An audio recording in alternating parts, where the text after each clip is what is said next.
We live in an age of spiritual crisis. We live in an age of materialism where our ruh and its needs are barely met. Where a new generation of Muslims sometimes is even doubting its faith. And we have to remind ourselves not only of the truth of our religion, but also to be fed from the spirituality, to make sure that Iman remains strong in our heart.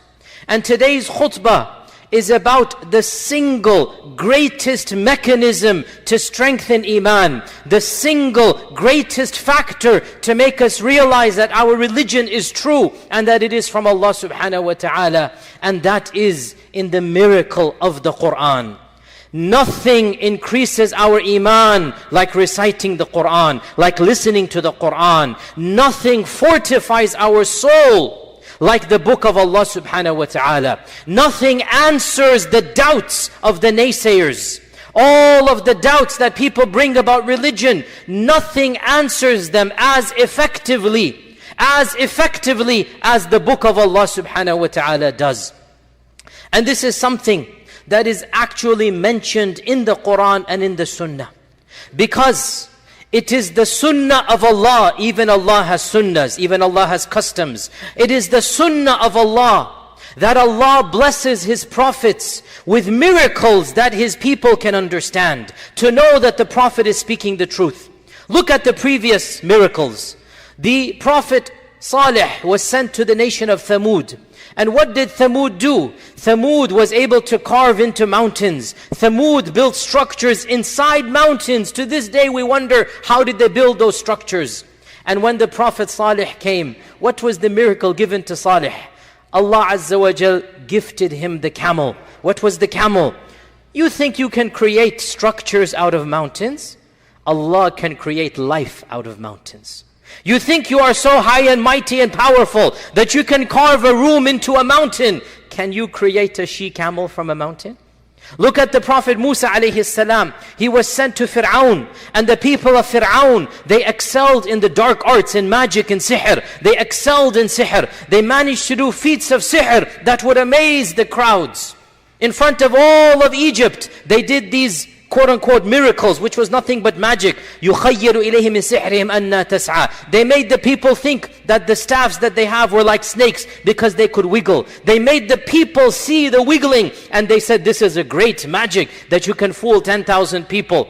Then what did Allah subhanahu wa ta'ala do? Allah didn't just pretend to wiggle some staffs. Allah created life from those staffs. Allah created life from those staffs. And in front of their eyes, it wasn't a miracle of an illusion. It was an actual miracle of creation, that Allah created snakes from those staffs. And that is why the magicians recognize this is not a feat of the eye. This is not a joke. This is from Allah subhanahu wa ta'ala. The Prophet Isa, Jesus, he came in a group of people, the Romans. They prided themselves on their medicine. They prided themselves that we can heal, the cure. We have reached a level of medicinal expertise that no one before us has done. And perhaps they were right for their time and frame. What did Allah send Isa with? Can you cure the leper? Can you heal the blind? Can you resurrect the dead by the permission of Allah? And they realized this is not magic, this is not medicine, this is from Allah subhanahu wa ta'ala. The point being, every nation to whom a prophet was sent, their miracle reflected their culture so that they best appreciate the miracle. Our Nabi sallallahu alayhi wasallam was sent to the Arabs. And who were the Arabs? What did they pride themselves in? They did not pride themselves in medicine. They were not experts of the dark arts and magic. They didn't carve things into structures. What was their source of pride? It was their eloquence. It was their balagha. It was their lugha. That's what they considered themselves to be the best at. And every year after the Hajj, when all of the tribes of Arabia were gathered before Islam, the Arab tribes would send their best poets and their equivalent of the Nobel Prize, their equivalent of the Academy, the Oscars, the Emmys. Who was it given to? Not to actors, to poets. They prized poets like they prized no one else. And the best poetry was honored by being hung on the Kaaba. And for a few generations, at least one generation before the coming of the Prophet ﷺ, there were 7 famous poems called Al-Mu'allaqat al-Sab'a, the 7 hanging poems or hanging odes, because they were tacked to the door of the Kaaba. So the Arabs thought, who can beat us in eloquence? Then Allah Azza wa Jal sent the Qur'an upon a person who was not known for his poetry. He was not known for being a poet. He had no poetic experience. And that was the miracle. A person who could not even read and write.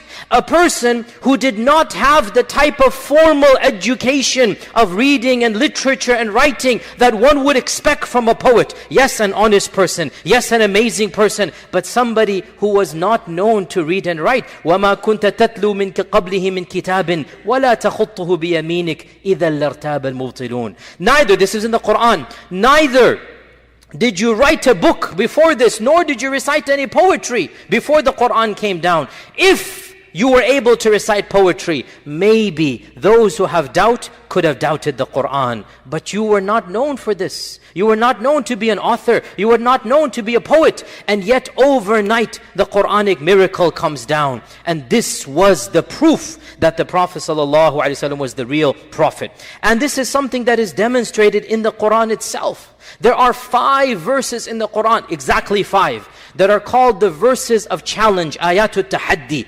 They challenge mankind to produce something similar to the Qur'an. If you are in doubt as to the Qur'an, Allah is saying, you're not sure if the Qur'an is from Allah, you're not sure if this is a divine message, then Allah says, bring a book similar to it. They couldn't do that. So then Allah lowered it. Bring 10 surahs. 10 surah muftarayat. Bring 10 surahs. They couldn't do it. Then Allah says, bring something similar. They couldn't do it. Then Allah subhanahu wa ta'ala sealed the challenge by the verse in Surah Al-Baqarah, which we all know. وَإِن كُنْتُمْ فِي رَيْبٍ مِّمَّا نَزَّلْنَا عَلَىٰ عَبْدِنَا. If you are in doubt that this book is from Allah, if you're in doubt, then what should you do? Let them bring surah مِّن مِثْلِ, one surah like it. وَادْعُوا شُهَدَاءَكُم مِّن دُونِ اللَّهِ. In this challenge, Allah is saying, I'm even allowing you teamwork. Go ahead and cheat. Go ahead and get the help of anyone besides Allah.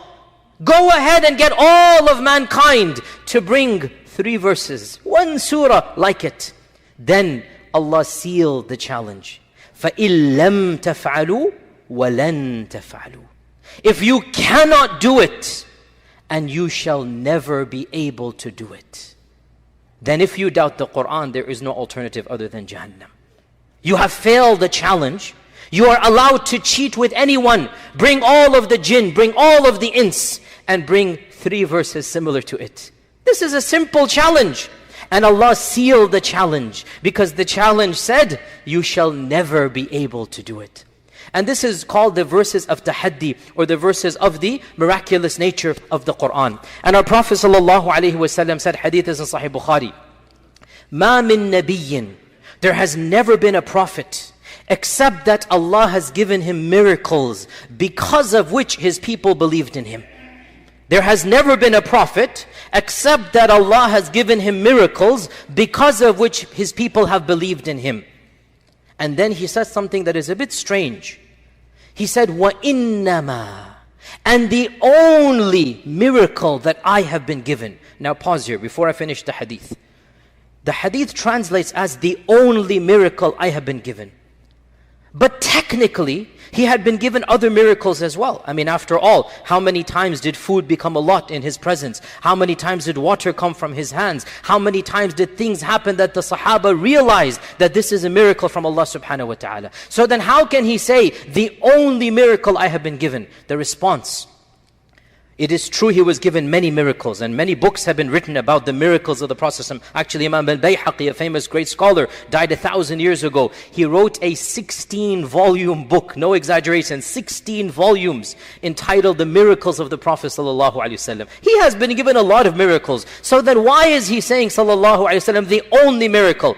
2 things. Number 1, all of these other miracles, yes, they happened without a doubt, but they were done primarily for the Muslims to see, or as a result of a circumstance or situation, not as a response to a challenge, not as a response, I want to see a miracle, show me you're a prophet.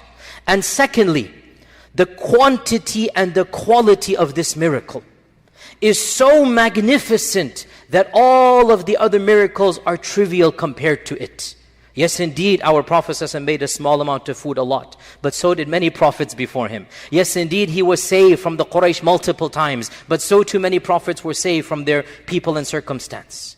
So the miracle that is the mother of all miracles, the miracle that eclipses all other miracles, the miracle that is the definitive miracle of the Risala of Muhammadiyya, the Risala of our Prophet ﷺ, is the miracle of the Qur'an. That's why he has the right to say, and the only miracle I have been given. Everything else is trivial compared to this. The only miracle I have been given is the Qur'an. The only miracle is the Qur'an. And then he said, and that is why I am optimistic that I shall have the largest ummah on the Day of Judgment. What has the largest ummah got to the miracle of the Qur'an? This hadith shows us that the miracle of the Qur'an is so miraculous that all of the other miracles of all of the other prophets don't even come close to the miracle of the Qur'an. Why? Because what did he link the miracle of the Qur'an to? The number of the ummah.